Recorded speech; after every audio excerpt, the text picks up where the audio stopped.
Jamaah ta'qib rahimani wa rahimakumullah.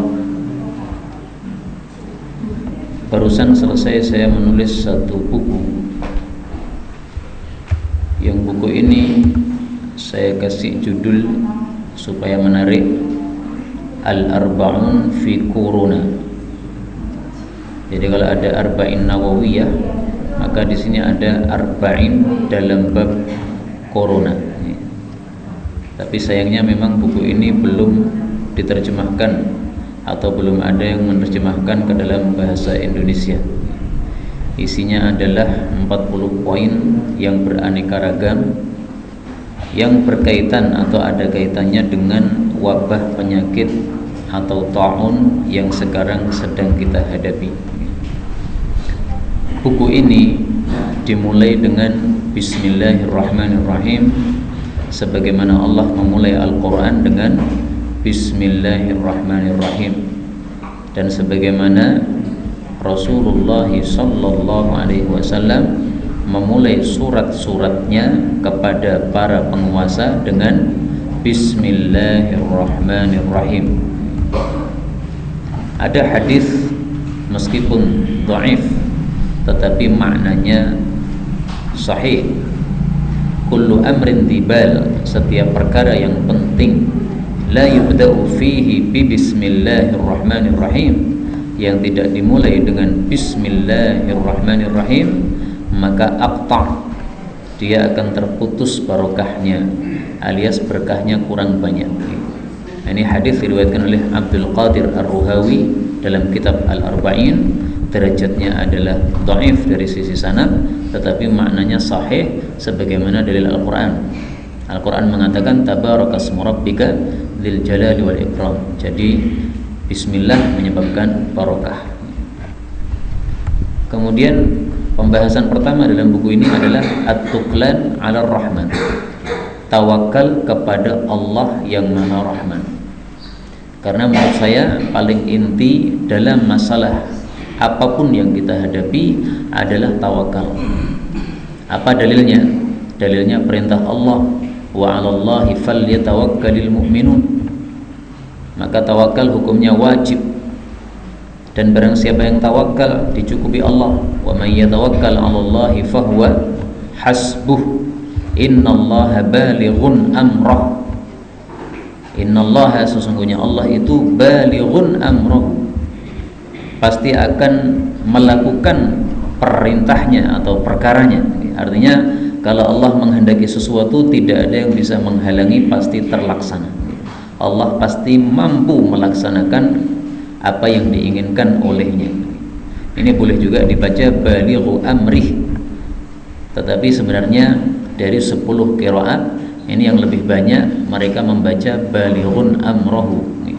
Hanya satu qari yang membacanya balighu amri, yaitu Imam Hafiz dalam qiraahnya orang-orang Indonesia ini.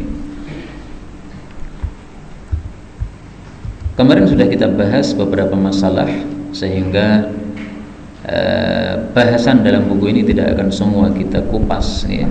Tapi mungkin yang baru yang belum kita kupas kemarin akan kita sampaikan pada malam hari ini. Rasul sallallahu alaihi wasallam mengatakan bahwasanya penyakit itu tidak ada yang menular, la adwa, tidak ada penyakit menular. Nah, ini sebagian orang bingung, Pak. Sampai dulu saya pernah mendengar orang mengatakan penyakit menular enggak ada, adanya berpindah. Padahal pindah sama nular itu sami napa mboten? Yang padha mawon. Pindah, nular nggih pindah. Nah, maka itu kalimat yang enggak ada gunanya menurut saya. Tidak ada penyakit menular, adanya berpindah, sama aja itu yang menular. Nah, maka kata-kata la adwa, tidak ada penyakit menular, ini harus kita pahami yang benar. Karena fakta penyakit bisa menular. Bahkan hadis ini kalau kita baca seterusnya menunjukkan penyakit bisa menular. Rasulullah mengatakan pada kelanjutan hadis ini, wa firra minal majdhum, larilah dari orang yang berpenyakit lepra, kama tafirru minal asad, sebagaimana engkau lari dari singa. Artinya bisa menular, maka jangan dekat-dekat. Nah, maka kata-kata la adwa, tidak ada penyakit menular, ini maksudnya adalah bahwasanya Rasul ingin membatalkan keyakinan jahiliyah.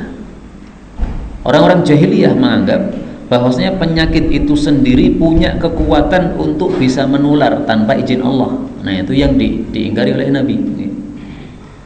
Jadi semua itu atas kehendak Allah.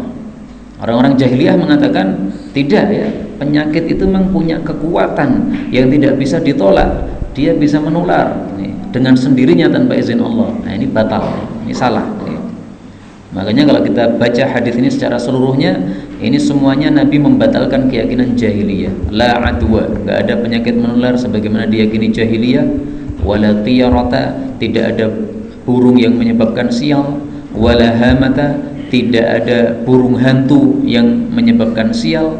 Wala safara, tidak ada bulan safar yang dianggap bulan sial. Atau kalau zaman sekarang tidak ada angka 13 yang dianggap apa? Sial dan sebagainya itu. Jadi semuanya keyakinan jahiliyah dibantah oleh Nabi SAW. Nabi sama sekali tidak membantah adanya penyakit menular.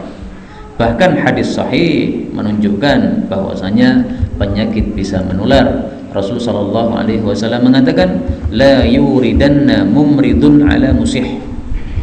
Tidak boleh mencampurkan antara unta-unta yang sakit dengan unta-unta yang sehat. Berarti menunjukkan unta sakit bisa apa? Menularkan penyakitnya kepada unta-unta yang sehat. Nah, ini hadis sahih muttafaq alaih. Dan kemudian pada pembahasan berikutnya saya membahas tentang definisi ta'un dan wabah. Karena kalau diterjemahkan ta'un itu artinya wabah, wabah itu artinya juga wabah. Dan saya dapatkan para masyayikh sekarang ini mereka berselisih pendapat. Apakah ta'un dengan wabah ini sama ataukah berbeda? Saya dapatkan satu tulisan dari seorang syekh dari Arab. Beliau membahas tentang masalah corona ini. Kesimpulan akhirnya beliau mengatakan corona ini bukan termasuk ta'un, tetapi termasuk wabah. Nah, berarti konsekuensinya hadis-hadis tentang ta'un tidak berlaku untuk corona, tapi hadis-hadis wabah yang berlaku untuk corona. Sementara guru kami, Syekh Walid Saifun Nasr, ulama di Madinah, beliau mengatakan dengan jelas corona ini termasuk ta'un. Maka hadis-hadis tentang corona semuanya tentang ta'un semuanya berlaku untuk corona. Termasuk siapa yang mati karena corona, maka matinya mati syahid. Beliau yakin seperti itu karena memang beliau meyakini corona termasuk ta'un. Tapi memang masalah ini masih menimbulkan pertanyaan. Pertanyaannya adalah, bukankah ada hadis yang mengatakan bahwasanya ta'un itu tidak bisa masuk ke kota Madinah? Rasulullah sallallahu alaihi wasallam mengatakan, ala anqabil Madinah, di pintu-pintu Madinah malaikatun, ada malaikat-malaikat. Jadi menjaga kota Madinah. Menjaga dari apa? Nabi mengatakan la yadkhuluha, tidak bisa masuk ke kota Madinah at-ta'un walad dajjal. Ini hadisnya sahih muttafaq alaih. Maka guru kami Syekh Walid ditanya, bagaimana Syekh dengan hadis ini? Ini kan jelas nih, ta'un menurut sabda Nabi tidak masuk Madinah. Nah, sekarang ini Madinah ditutup betul Pak? Ditutup ya?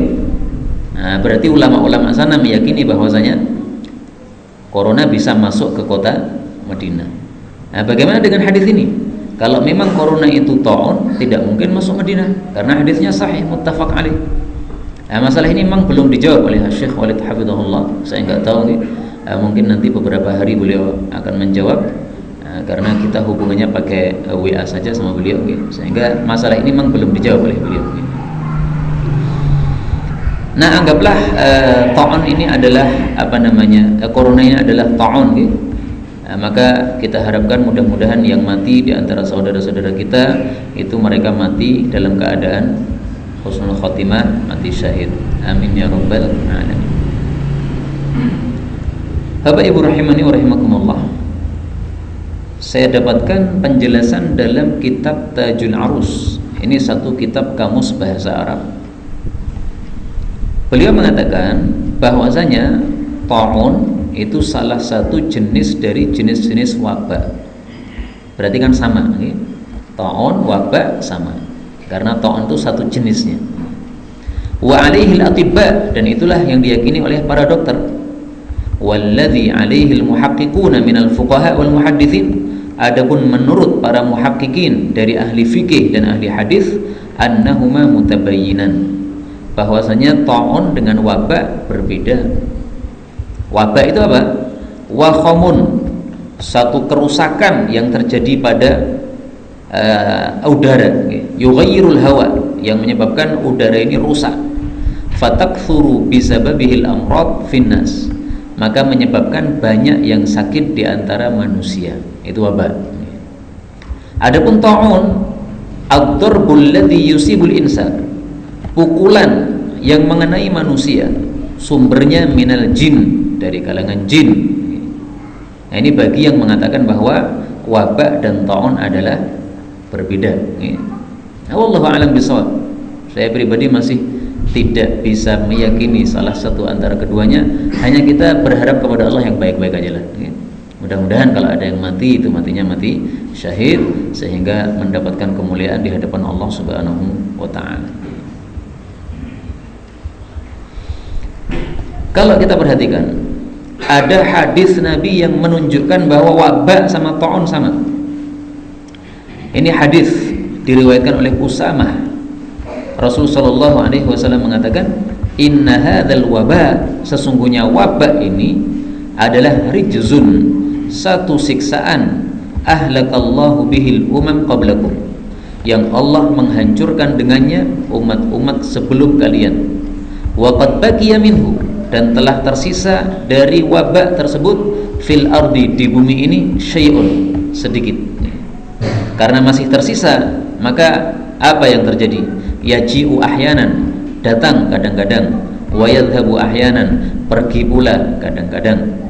Fa idza waqa'a bi ardin, kalau terjadi wabak di satu tempat, fala takhruju minha, jangan keluar dari tempat tersebut, firaron, untuk lari. Jadi keluarnya yang dilarang itu untuk lari, Pak. Jadi seandainya Solo itu sudah dianggap tempat wabak, maka saya keluar dari Solo ke Weru kalau untuk ngajar, boleh nggak?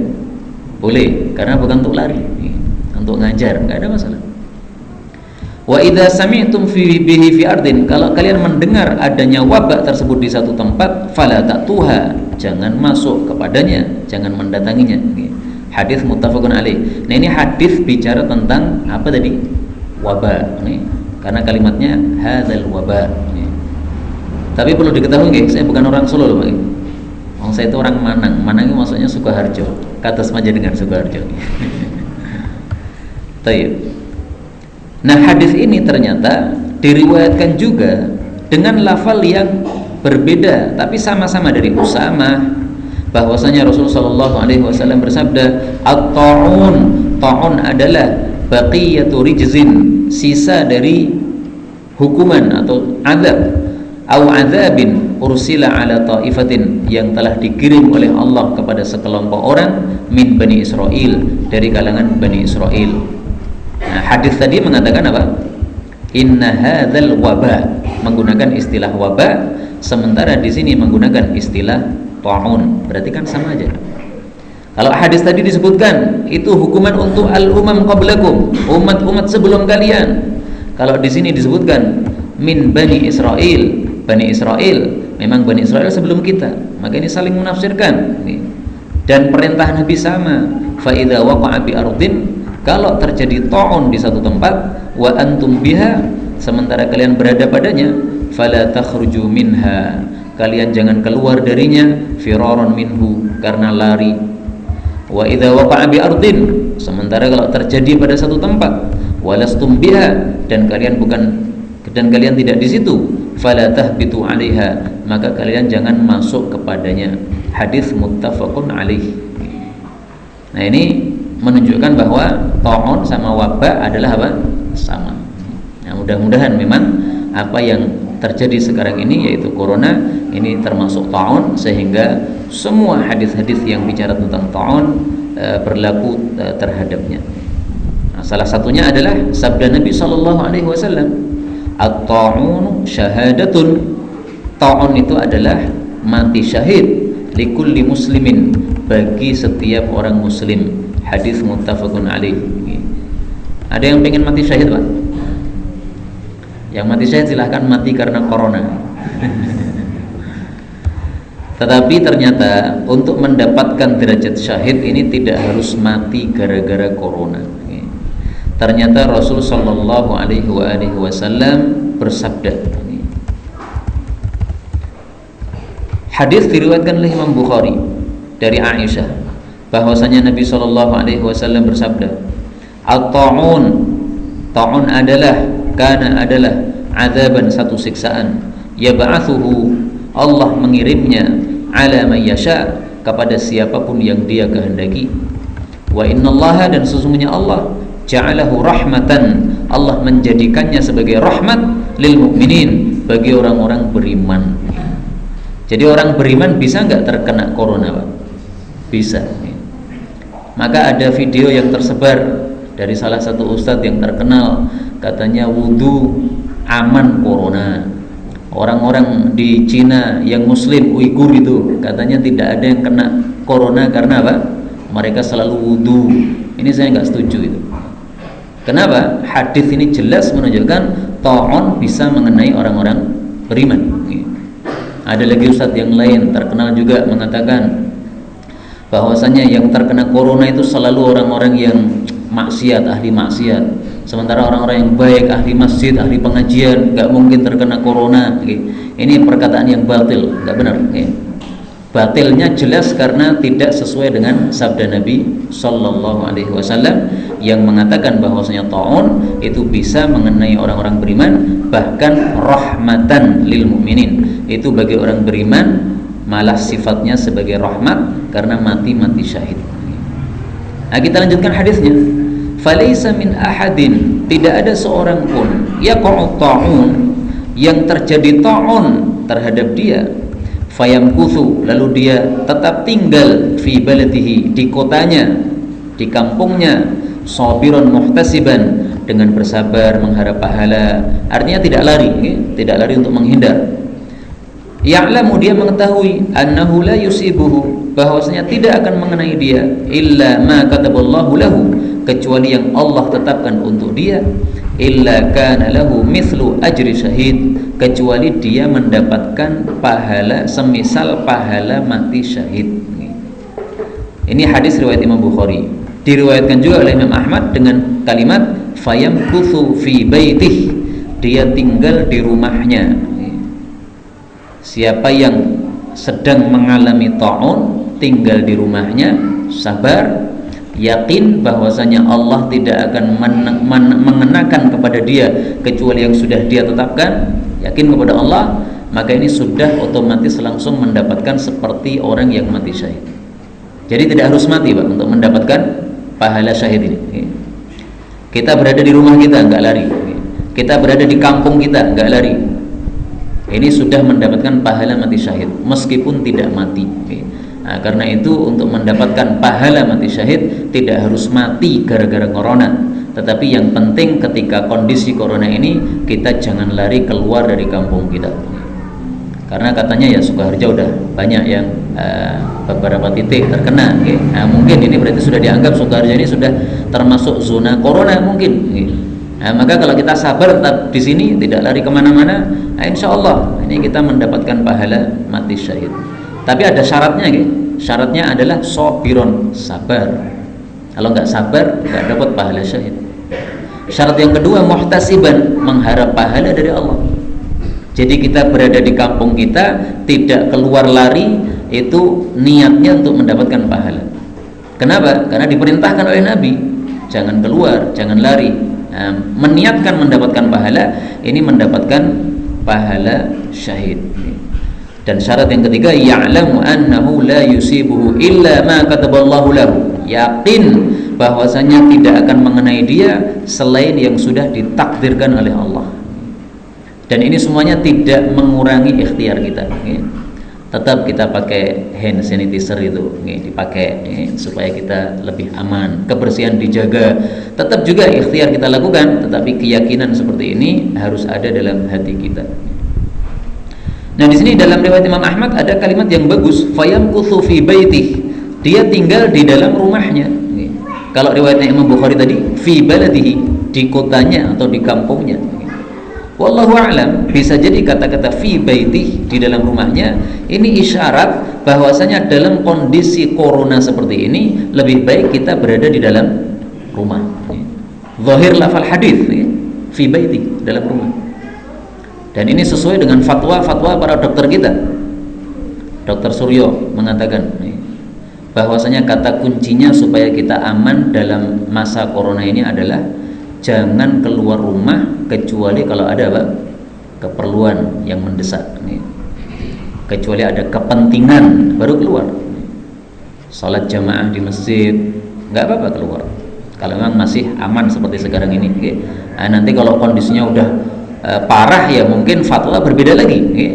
Kalau ulama-ulama kita, guru-guru kita masih membolehkan, nggak ada masalah salat jamaah, nggak ada masalah pengajian seperti ini, nggak ada masalah sholat Jumat, tapi untuk yang bersifat lebih besar, tabligh akbar dan sebagainya sementara ditunda dulu.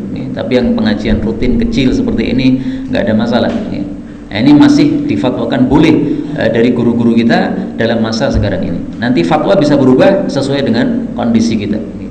Nah, sekali lagi di sini Nabi mengatakan fi baitih, tinggal di rumahnya. Maka tolong selama tidak ada keperluan tidak usah banyak-banyak keluar rumah. Di rumah saja. Niatnya apa? Niatnya melakukan sabda Nabi, fayamkuthu, tinggal fi baitihi, dalam rumahnya. Ya kalau ada keperluan nggak apa-apa. Mau cangkul sawah ya silakan. Mau punya sawah nggak dicangkul mati nanti malam sawahnya. Tapi kalau nggak perlu-perlu gitu nggak usah keluar gitu. Nggak usah nongkrong di nggak usah. Mau perlu apa? Beli, udah. Setelah beli bawa pulang. Nggak usah nongkrong di karena kalau nongkrong kemudian semuanya pada nongkrong, itu jadi kumpulan juga itu, Pak. Nah, maka guru-guru kita membedakan antara keluar untuk nongkrong dengan dengan keluar untuk sholat, untuk pengajian. Para guru kita membedakan. Nongkrong neng itu dudu sabilillah, tapi yang pengajian sabilillah. Sholat jamaah itu sabilillah, Jumatan sabilillah. Insyaallah yang sabilillah ini lebih berkah, dijaga oleh Allah Subhanahu wa taala. Meskipun tadi ikhtiar tetap kita lakukan, bersihkan tangan dan sebagainya. Nah, tapi kalimat ini wallahu a'lam, ini zahirnya menunjukkan memang ini saran supaya kita sering atau lebih banyak berada di rumah. Fayamkuthu fi baitih. Jadi alhamdulillah ternyata hadis-hadis Nabi sangat banyak, sangat lengkap. Ini kalau kita yakini sebagai kita pengamalan terhadap sunnah Nabi, pasti kita mendapatkan pahala. Jadi tinggal kita di rumah berpahala, datang kita ke masjid tetap berpahala juga. Semua amal diniatkan untuk pahala, insya Allah jadi barokah.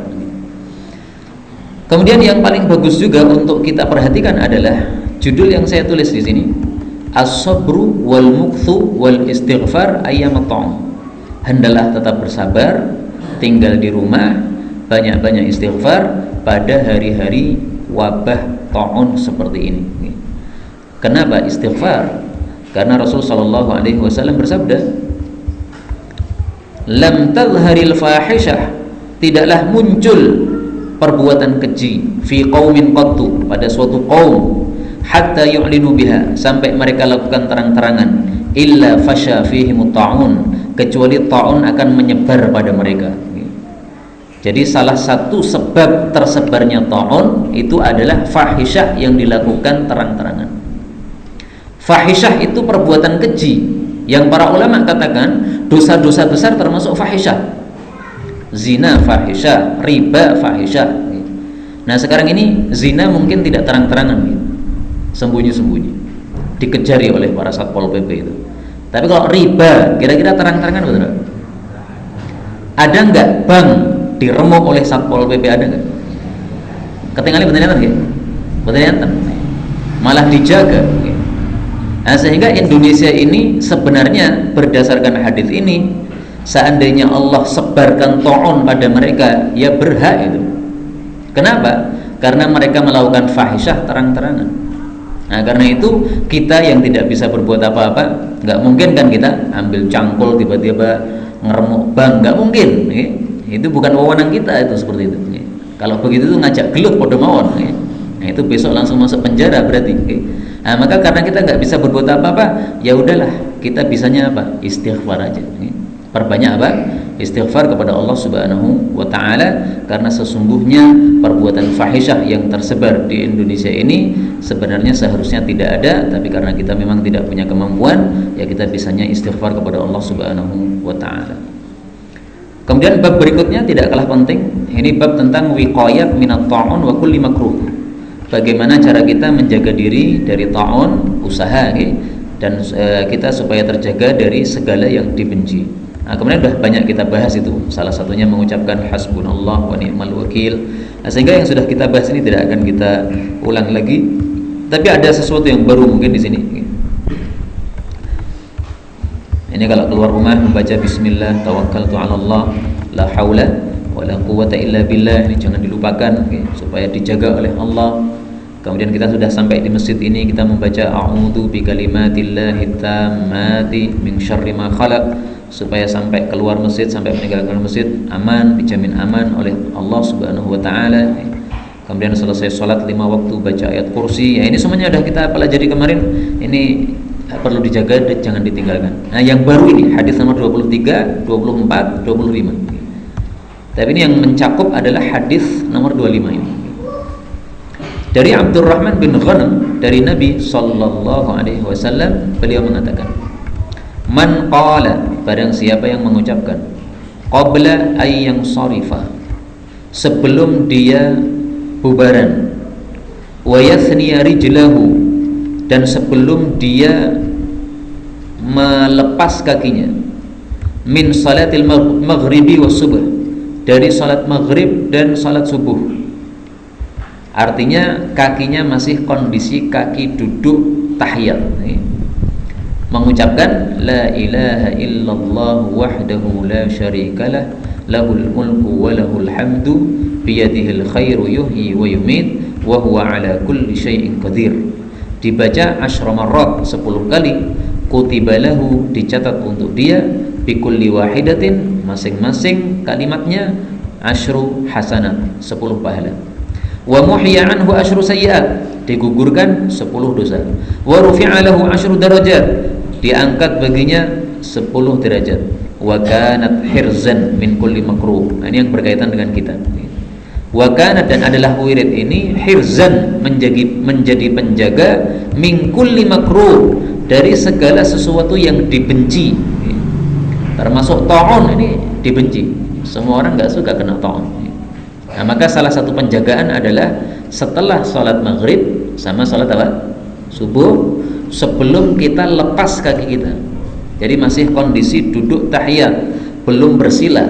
Karena biasanya kan setelah salat selesai salam kemudian kita mundur bersila kan gitu. Nah, itu sebelum itu. Jadi masih posisi duduk sholat. Nah, maka kita baca ini 10 kali dulu. La ilaha illallah wahdahu la syarikalah lahul mulku wa lahul hamdu biyadihil khairu yuhyi wa yumit wa huwa ala kulli syai'in qadir. Nah, ini dijaga oleh Allah dari setiap yang makruh pada hari tersebut. Ini syaratnya adalah diucapkan setelah maghrib dan subuh. Syaratnya. Syarat yang kedua, sebelum melepas kakinya, yathniya rijlahu. Ada hadis-hadis yang semakna dengan itu. Hadisnya Umarah bin Syabib As-Sabai, Rasulullah sallallahu alaihi wasallam bersabda, barang siapa yang mengucapkan la ilaha illallah wahdahu la syarikalah lahul mulku wa lahul hamdu yuhyi wa yumit wa huwa ala kulli syai'in qadir 10 kali ala ithril maghrib, setelah maghrib. Jadi dalam hadis yang lain disebutkan hanya maghrib saja. Dalam hadis yang lain nanti disebutkan hanya subuh saja. Tapi dua-duanya sahih, maka kita gabungkan maghrib subuh kita baca. Untuk yang maghrib ini, ba'atsallahu lahu maslahah, Allah akan mengirim untuk dia maslahah, para malaikat yang bersenjata. Apa gunanya malaikat ini? Yahfazunahu minasyaitan, akan menjaga dia dari setan hatta yusbih, sampai masuk waktu subuh. Nah, seperti yang hadis yang sudah kita baca kemarin, bahwasanya ta'un itu kan ada kaitannya dengan setan itu. Setan yang apa? Memukulkannya kepada manusia atau yang menyebarkannya kepada manusia. Nah, maka kalau kita sudah membaca wirid ini malaikat mereka pakai senjata menjaga kita dari subuh sampai dari maghrib sampai subuh. Nah, maka ini perlu kita baca ini Pak. Baik, mari kita baca bersama ini. La ilaha illallah wahdahu la syarika lah, lahul mulku wa lahul hamdu yuhyi wa yumiit wa huwa ala kulli syai'in qadir. 10 kali. La ilaha illallah wahdahu la syarika lah, lahul mulku wa lahul hamdu yuhyi wa yumiit wa huwa ala kulli syai'in qadir. La ilaha illallah wahdahu la syarika lah, lahul mulku wa lahul hamdu yuhyi wa yumiit wa huwa ala kulli syai'in qadir. La ilaha illallah wahdahu la syarika lah, lahul mulku wa lahul hamdu yuhyi wa yumiit wa huwa ala kulli syai'in qadir. La ilaha illallah wahdahu la syarika lah, lahul mulku wa lahul hamdu yuhyi wa yumiit wa huwa ala kulli syai'in qadir. La ilaha illallah wahdahu la syarika lah, lahul mulku wa lahul hamdu yuhyi wa yumiit wa huwa ala kulli syai'in qadir.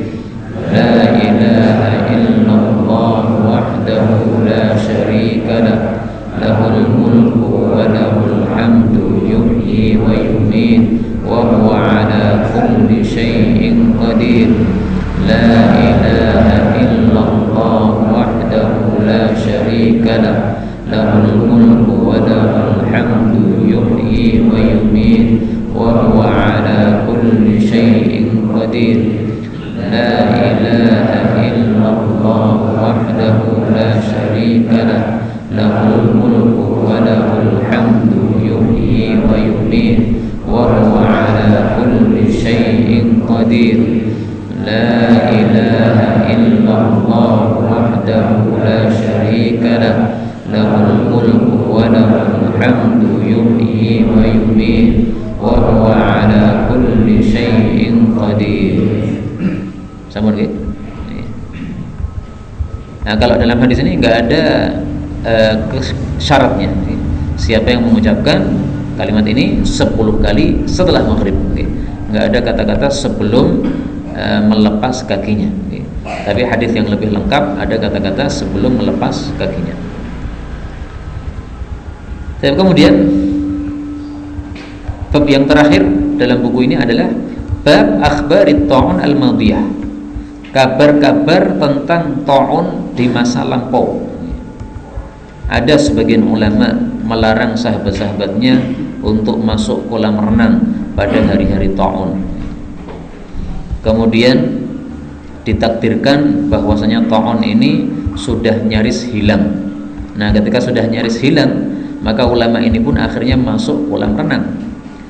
Ternyata sampai di sana dia terkena ta'un, akhirnya mati. Jadi sebenarnya nasihatnya udah bagus nih. Kolam renang ini tempat umum, udah sementara libur dulu. Nah, begitu sudah hampir habis, dia mungkin biasanya renang, nah, akhirnya masuk kolam renang, malah kena. Nah, maka kita tunggu sampai apa? Sampai berhenti total dulu, baru kemudian kita bisa lebih bebas. Jadi ternyata nasihat untuk menghindari tempat-tempat umum ini sudah ada sejak zaman ulama zaman dulu. Ada seorang ulama namanya Taqiyuddin Umar bin Isa Al-Khatib. Pada waktu itu hari-hari ta'un terjadi. Kumpul di masjid ada 113 jenazah. Ini kan hari Jumat nih. Jadi dalam satu hari sampai ada 113 jenazah. udah disiapkan di masjid. Kemudian Imam Taqiyuddin ini naik mimbar. Nah, sebelum Jumatan dia menyampaikan wasiatnya ini, ayyuhan nas, dan seterusnya. Intinya adalah beliau mengatakan kematian kepada saya sudah sangat mendekat sekali. Maka saya pamitan kepada antum, kalau ada yang saya zalimi, tolong saya dimaafkan supaya kalian dimaafkan oleh Allah, atau kalau tidak mau memaafkan silahkan datang kepada saya akan ganti rugi. Jadi pamitan, dia mau mati, ternyata betul sepekan setelah itu dia mati. Nah, di sini kita ambil pelajaran, ternyata taun yang sampai menewaskan 113 orang dalam satu hari itu pun Jumatan masih dilakukan. Sehingga kalau ada yang masih mengamalkan Jumatan dalam kondisi seperti ini, ternyata ada juga contohnya ini. Kemudian cerita berikutnya, Shuraih Al-Qadhi ini, beliau pada hari-hari taun beliau keluar menuju ke Najaf. Najaf ini satu tempat. Beliau biasanya di situ melakukan salat. Kemudian ada Tha'lab itu serigala. Serigala ini berdiri di depan dia. Kemudian ketika Shuraih ini salat, dia ikut-ikutan melakukan gerakan salat. Dia ruku, maka serigala ini ruku. Kemudian Shuraih ini sujud, serigalanya ini sujud. Tapi melakukannya di depan dia, Pak. Sehingga dia terganggu ketika salat ini. Iki serigala nganyel ke, salat malah ditirak ke. Akhirnya pada suatu hari dia punya akal dia. Dia ambil satu qosobah, satu kayu ditancapkan, kemudian bajunya digantung di situ, kemudian pecinya ditaruh di situ, sorbannya juga. Nah, tiba-tiba serigala ini datang seperti biasanya. Dia ingin menirukan gerakannya Shuraih lagi. Nah, begitu serigala udah datang, maka langsung ditangkap oleh Shuraih ini. Nah, maka orang-orang mengatakan adha minats Tha'lab.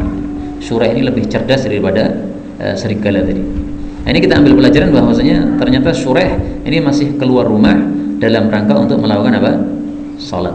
Nah, mungkin dia cari tempat yang sepi untuk melakukan salat tahajud atau salat sunnah atau salat malam. Wallahu a'lam. Ala kulli hal, ini menunjukkan beliau masih keluar dari rumahnya dalam rangka melakukan ibadah salat. Ada cerita yang lain lagi.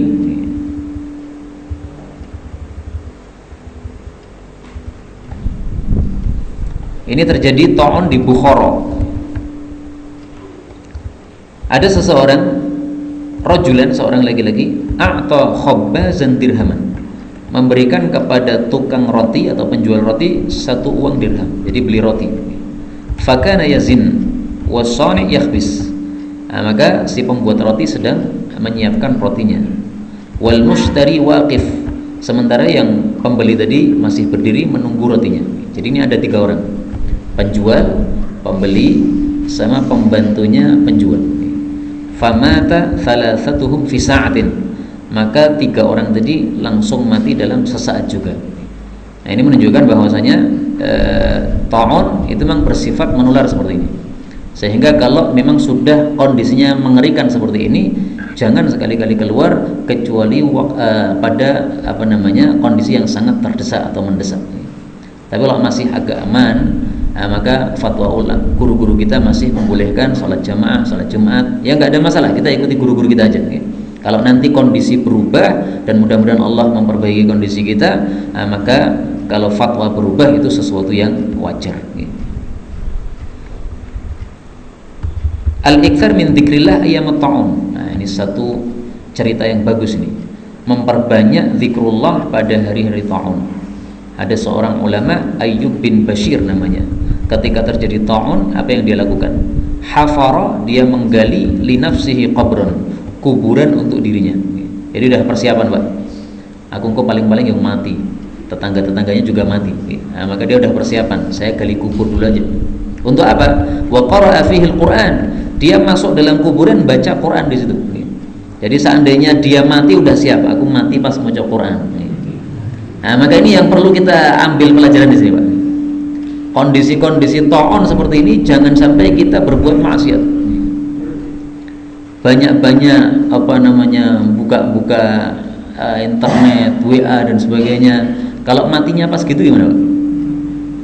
Lebih bagus mana? Kita mati pas pegang HP, WA, atau mati pas pegang Quran? Insya Allah lebih bagus yang pegang Quran. Meskipun yang pegang HP kita tidak suudzon, bisa aja dia sedang ada keperluan. Tapi paling bagusnya memang kalau kita mati pegang Quran. Nah, ini beliau qara'a fil Quran, rajin baca Quran. Nah, ini yang kita ambil pelajaran di sini. Kita rajinkan, lebih rajin lagi baca Quran pada hari-hari ini, karena kita tidak tahu kapan kita mati. Nah, seandainya kita mati dalam kondisi yang baik. Anas bin Sirin menceritakan, di Kufah kami mendengar bahwasanya Imam Masruq, ini seorang ulama ahli hadis, katanya dia itu lari ketika ada ta'un. Nah, maka Imam Muhammad bin Sirin mengingkari, nggak mungkin. Beliau seorang ulama, nggak mungkin lari. Maka dia mengatakan, udahlah, intalik bina ila imraati, mari kita pergi ke rumahnya menuju kepada istrinya. Falnas alha, kita tanya istrinya aja, apakah dia lari atau enggak. Fadakhalna 'alaiha, kami masuk ke rumahnya. Fasa'alnaha an dzalik, kami tanya kepada istrinya, apakah suamimu lari? Faqalat, dia mengatakan, kalla, sekali-kali tidak. Wallah, demi Allah, ma kana yafir, dia enggak lari. Walakinnahu kana yaqul, tetapi dia mengatakan, ayyamu tasyaghul, hari-hari wabah ini adalah hari-hari sibuk, karena banyak yang mati sehingga sibuk. Fa uhibbu, maka saya senang, an akhluwa, saya untuk bersendiri di rumah, lil ibadah, untuk fokus ibadah. Fakana yatanaha, maka dia menyingkir di sudut rumahnya. Fayakhlu lil ibadah, maka dia bersendiri di situ untuk memperbanyak ibadah. Farubbama jalastu khalfah, kadang-kadang saya, ya kata istrinya ini, saya duduk di belakang dia. Abki, saya menangis terus. Mimma arahu yasna bi nafsih, karena saya lihat ibadahnya terlalu dahsyat nih, sampai merasa kasihan istrinya ini. Wa kana yusalli, dia terus menerus salat, hatta tawarrama qadamah, sampai kedua kakinya jadi bengkak-bengkak. Nah, ini contoh para ulama ketika menghadapi masa-masa ta'un seperti ini. Banyak ibadah, banyak baca Quran di dalam rumah. Ini kan kalimat beliau, akhlu lil ibadah, saya menyepi untuk ibadah. Ini kan berarti di rumahnya, Pak, nggak mau keluar-keluar. Nah, karena tidak pernah keluar ini menyebabkan ada isu, ini Masruq ini udah lari dari kampungnya, karena nggak pernah muncul lagi. Nah, ini sebenarnya secara tidak langsung ini isyarat mungkin beliau sudah nggak ke masjid lagi. Karena kalau beliau masih di masjid, berarti apa? Masih diketahui ada di kampungnya.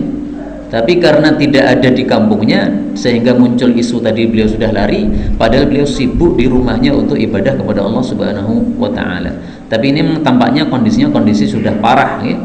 Tiba-tiba di masjid ada orang langsung jatuh mati, ya. Di jalan tiba-tiba orang gelempang mati. Nah, kalau memang sudah kondisi parah seperti itu, jangan keluar rumah, ya. Kecuali sesuatu yang sangat mendesak tadi. Ada ta'un di masa Sayyidina Mu'adz, ini terkenal sekali, disebut sebagai ta'un Amawas. Ta'un Amawas ini terjadinya pada tahun 18 Hijriah. Yang mati berapa orang? 25 alfan, 25.000 orang yang mati. Totalnya yang mati 25.000 umat Islam. Untuk yang kemarin di Cina itu berapa yang mati itu, Pak? Ada yang mengikuti beritanya? Berapa? Ini sampai 25.000. Nah, salah satunya yang mati adalah sahabat-sahabat Nabi ini. Ada Abu Malik Al-Asy'ari, Abu Ubaidah, Mu'adz. Ini 3 orang mati dalam satu hari semuanya. Bahkan dalam sejarah disebutkan Mu'adz bin Jabal ini istrinya mati dalam sehari, padahal istrinya 2. Jadi dua-duanya langsung mati dalam sehari itu. Maka dia langsung urusi istrinya, dimandikan, dikafani. Ketika akan menguburkan, dia khawatir tidak adil, karena poligami kan harus adil, gitu. Maka dia bikin lotre, diundi siapa istri saya yang berhak untuk dimasukkan kuburan pertama kali. Sampai segitunya, saking pengennya adil kepada istrinya. Nah, ini Mu'adz bin Jabal radhiyallahu taala. Pada waktu itu, pada waktu ta'un Amawas ini, pemimpin mereka di Syam waktu itu, ya, adalah Abu Ubaidah Ibnu Jarrah, sahabat Nabi SAW. Nah, ketika sudah banyak yang mati, banyak orang bergelimpangan di jalan, mati-mati, maka beliau khutiban, beliau berdiri khutbah. Beliau mengatakan, ayyuhan nas, wahai seluruh manusia, inna hadzal waja', sesungguhnya penyakit ta'un ini rahmatu rabbikum. Ini adalah rahmat dari Allah. Jadi enggak usah takut mendapatkan rahmat, enggak usah takut. Wa da'watu nabiyyikum, dan ini merupakan doa dari nabi kalian supaya kalian mati syahid. Wa mautus salihina qablakum, ini adalah merupakan matinya orang-orang soleh sebelum kalian zaman dulu. Wa inna Aba Ubaidah, dan sesungguhnya Abu Ubaidah, maksudnya dirinya sendiri, yas'alullah, dia minta kepada Allah, ayyaksima lahu minhu hadzah, supaya Allah memberikan bagian atau jatahnya dari ta'un ini. Jadi malah dia minta untuk mendapatkan apa? Ta'un, karena dia tahu janji dari Nabi bahwa ta'un adalah termasuk mati syahid. Nah, maka beliau minta, saya mati syahid aja. Fatu'ina, maka betul-betul dia terkena ta'un, famata, akhirnya mati. Maka karena mati, beliau menggantikan Mu'ad bin Jabal. Digantikan Mu'ad bin Jabal, memimpin Syam pada waktu itu. Maka beliau menirukan apa yang dilakukan oleh Abu Ubaidah. Dia berdiri khutbah, dia mengatakan, wahai manusia, sesungguhnya penyakit ta'un ini adalah rahmat dari Allah, doa dari Nabi kalian, kematian orang-orang soleh sebelum kalian dengan ta'un ini. Dan sesungguhnya Mu'ad, yaitu saya sendiri, saya minta kepada Allah supaya Allah memberikan kepada keluarga saya bagian atau jatah dari ta'un ini. Dikabulkan oleh Allah, fatu'ina ibnuhu, maka putranya yang bernama Abdurrahman terkena ta'un, famata, lalu dia pun mati. Nah, karena Allah tidak mengabulkan untuk dirinya tapi untuk putranya, maka beliau minta lagi, berdiri lagi, berdoa kepada Allah supaya dia juga mati syahid. Fatu'ina fi rahatihi, maka dia terkena ta'un pada telapak tangannya. Ini zahir cerita ini menunjukkan bahwa ta'un pada waktu itu membekas pada anggota tubuh. Kalau terkena telapak tangannya muncul itu bekas, pada pipinya muncul itu bekas, pada kepalanya atau pada bagian mana tubuhnya. Ini mungkin ta'unnya tidak seperti zaman sekarang. Zaman sekarang kan corona nggak jelas, muncul nggak di tubuh? Kayaknya enggak. Biasa-biasa aja orangnya, kita nggak tahu karena itu virus kecil. Tapi ini tu'ina fi rahatihi, muncul pada telapak tangannya. Nah, ketika sudah muncul pada telapak tangannya, yuqabbilu dhahra kaffih, maka dia cium bagian punggungnya ini. Tsumma yaqul, kemudian dia mengatakan, saya tidak suka bahwasanya saya menguasai dunia diganti dari ta'un ini. Jadi artinya dia rela dia mendapatkan ta'un pada tangannya, nggak ada masalah, mati ya mati syahid, nggak ada masalah. Saya tidak sedih sama sekali, dan saya tidak mau diganti dengan seluruh dunia ini. Akhirnya dia pun mati juga. Kemudian setelah itu menjadi pemimpin setelahnya Amr bin As. Nah, Amr bin As tidak mengikuti pendahulunya, tidak mengikuti Mu'ad bin Jabal dan Abu Ubaidah. Dia khutbah mengatakan, ayyuhan nas, wahai para manusia, inna hadzal waja', sesungguhnya penyakit ta'un ini, idza waqa'a, kalau sudah terjadi, fa inna ma yashta'il, maka dia itu akan menyala, isti'alan nar, seperti menyalanya api. Jadi merambat ke sana kemari seperti api. Maka supaya tidak merambat kepada kita, fatajabbalu, kalian masuk gunung semuanya, minhu, supaya tidak terkena virus ini, fil jibal, masuk dalam gunung-gunung. Maka Wa'ilah al-Hudhali, seorang sahabat Nabi SAW, dia mengatakan, kadzabta wallah, kamu dusta demi Allah. Laqad sahibtu Rasulullah SAW, aku dulu sudah menjadi sahabat Nabi, wa anta syarrun min himari hada, sementara kamu masih lebih jelek daripada keledaiku ini. Maksudnya kamu dulu masih kafir. Jadi kamu itu sahabat Nabi yang belakangan kamu itu. Tidak seperti Mu'ad bin Jabal, masuk Islamnya sudah lama. Abu Ubaidah, masuk Islamnya sudah lama. Artinya kalimatmu ini kalimat yang jelek, nggak benar seperti ini. Kalimat yang bagus kayak Mu'ad tadi, minta kepada Allah supaya mati syahid. Kok kamu malah pengen selamat dari ta'un ini gimana? Pengen supaya manusia ini selamat dari ta'un. Nah, maka apa kata Amr bin As? Beliau mengatakan, wallah, demi Allah, ma aruddu alaika ma taqul, saya tidak akan menolak perkataan kamu. Memang kamu benar. Saya masuk Islamnya belakangan, benar. Kamu dulu sudah jadi sahabat Nabi, saya masih kafir, itu benar itu. Waimullah, tapi demi Allah, la nuqimu alaih, kami tidak mau tetap kondisinya seperti ini, setiap hari mati, setiap hari kelimpangan. Ini sesuatu musibah yang kita harus berusaha untuk menghindar. Tsumma kharaja, maka dia pun keluar dari kampung itu, kemudian naik ke gunung. Wa kharajan nas, seluruh manusia pun juga naik gunung, fatafarraqu, maka mereka pisah-pisah, kayak ada yang di sana, ada yang di sini, pokoknya tidak bergabung lagi. Wa rafa'ahu Allahu anhum, akhirnya Allah pun melenyapkan ta'un itu dari mereka. Jadi memang dari kisah ini kita ambil pelajaran bahwa kalau terjadi ta'un itu jangan sering-sering terjadi apa? Kerumunan orang ya. Karena kalau kerumunan orang ini kalau sudah mengenai salah satu nanti bisa menyebar kepada yang lain. Nah, ketika cerita ini sampai ke telinga Umar bin Khattab, waktu itu Umar bin Khattab di Madinah sebagai khalifah, maka beliau fawallah, demi Allah, makarihahu, beliau tidak membenci sikapnya Amr bin As ini. Jadi sikap minta mati syahid bagus, tapi sikap menyelamatkan nyawa juga apa? Bagus. Nah, kira-kira kita pilih yang mana, Pak? Pilih yang mati atau pilih yang hidup? Kita ngomong zaman saat ini jawabnya sami, pilih urip baik. Gini ngoten, nggak apa-apa. Kita pilih hidup nggak apa-apa. Yang pertama untuk menambah pahala amal soleh. Yang kedua kita lakukan hadis yang tadi, yaitu apa?